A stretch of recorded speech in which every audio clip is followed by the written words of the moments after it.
एक बार की बात है कि बेपरवाह शाह मस्ताना जी महाराज डेरा सच्चा सौदा चोरमार में ठहरे हुए थे। आप जी अपने गांव श्री जलालाना साहिब की सात संगत को साथ में लेकर अपने परिवार समेत बेपरवाह जी के दर्शन करने आश्रम चोरमार पहुंचे। अचानक से मौसम खराब हो गया, आंधी आने लगी व बादल गरजने लगे। जो साध संगत परम पिताजी के साथ आई थी वह शाह मस्ताना जी के दर्शन किए बिना वापस चली गई। आप जी तथा आप जी का परिवार मौसम की परवाह किए बिना अपने प्यारे सतगुरु जी के दर्शनों के लिए वहीं रुक गए।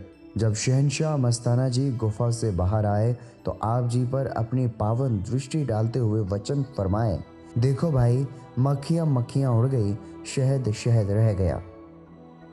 100 वर्ष के बुजुर्ग नाचा करेंगे। परम पूजनीय शाह मस्ताना जी महाराज के समय एक दिन हमेशा की तरह ईश्वरीय भक्ति के भजन गाए जा रहे थे। परम संत शाह मस्ताना जी महाराज ने अपनी नूरे नज़र से सत्संगियों के हृदय में ऐसी प्रेम भरी रूहानी किरणें छोड़ी कि सभी मस्ती में भाव विभोर होकर नाचने लगे। उस समय शाह मस्ताना जी ने अपने भावी उत्तराधिकारी यानी पूज्य परम पिताजी की ओर अपनी पावन दृष्टि डालते हुए पवित्र मुख से वचन फरमाया, ये स्टेज पर बैठकर अंदर से ऐसी मस्ती छोड़ा करेंगे कि इनके सम्मुख 100 वर्ष के बुजुर्ग नाचा करेंगे। इसी उपलक्ष्य में एक बार पूजनीय शाह मस्ताना जी ने वचन फरमाए कि आपके सामने तो झोटे नाचा करेंगे, अर्थात भारी भरकम लोग नाचा करेंगे। पूजनीय शाह मस्ताना जी महाराज के उपरोक्त वचन 100% सत्य सिद्ध हुए व हो रहे हैं। उपहार स्वरूप पगड़ी भेंट करना। परम पूजनीय शाह मस्ताना जी महाराज उस दिन राजस्थान के गांव किकरावाली जिला हनुमानगढ़ में सत्संग फरमा रहे थे। उस सत्संग में गांव श्री जलालाना साहिब के सरदार मक्खन सिंह तथा एक दो अन्य साथियों के साथ आप जी स्वयं भी उपस्थित थे। सर्दी का मौसम होने के कारण उस सत्संग के अवसर पर पूजनीय शाह मस्ताना जी महाराज ने आई हुई सात संगत को स्वेटर, जर्सियां, कंबल तथा गर्म कपड़े आदि खूब बांटे। उसी सत्संग में पूजनीय शाह मस्ताना जी महाराज ने सरदार मक्खन सिंह को अपने पास बुलाकर पूछा, भाई, जब सिखों में लीडर बनाते हैं तो उसे आदर सत्कार के रूप में क्या भेंट करते हैं? इस पर मक्खन सिंह ने बड़े ही विनम्र भाव से शाह मस्ताना जी को बताया कि उसे प्राय पगड़ी एवं कृपाण भेंट करते हैं।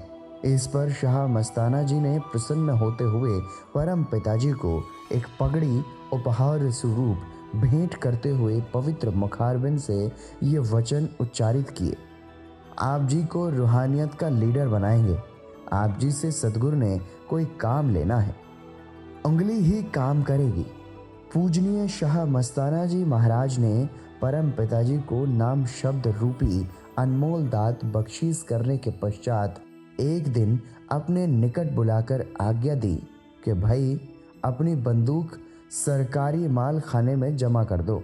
अपने पूजनीय सतगुरु जी की पवित्र आज्ञा का पालन करते हुए आप जी ने अपनी बंदूक सरकारी माल खाने में जमा करा दी। कुछ समय पश्चात जब आप जी आश्रम में आए तो पूजनीय शाह मस्ताना जी ने आप जी से बंदूक के विषय में पूछा तो आप जी ने अत्यधिक विनम्र भाव से उत्तर दिया, साईं जी, बंदूक तो जमा करा दी है जी। इस पर प्यारे सतगुरु जी ने बड़े जोरदार शब्दों में वचन फरमाया, आपकी उंगली ही खुदाई बंदूक का काम करेगी। उंगली के तारे तर जाएंगे, हजारों आदमी देंगे। एक बार परम पिताजी भाई चंद सिंह के साथ मिलकर साझेदारी में ट्रैक्टर खरीदने के लिए पूजनीय शाह मस्ताना जी महाराज के सम्मुख आज्ञा लेने उपस्थित हुए तो पूजनीय सतगुरु जी ने फरमाया, ये चीज़ें तुम्हें मांगने की ज़रूरत नहीं है, ये चीज़ें तो तुम्हारे पास अपने आप ही आ जाएंगी, तुम्हें सतगुरु बनाएंगे। तुम दुनिया को भव सागर से बाहर निकालोगे, दुनिया तुम्हारा यश करेगी। तुम ट्रैक्टर का फिक्र ना करो, ट्रैक्टरों वाले तुम्हारे आगे पीछे फिरेंगे। तुम्हें ट्रैक्टर चलाने वाले, काम करने वाले हजारों आदमी देंगे।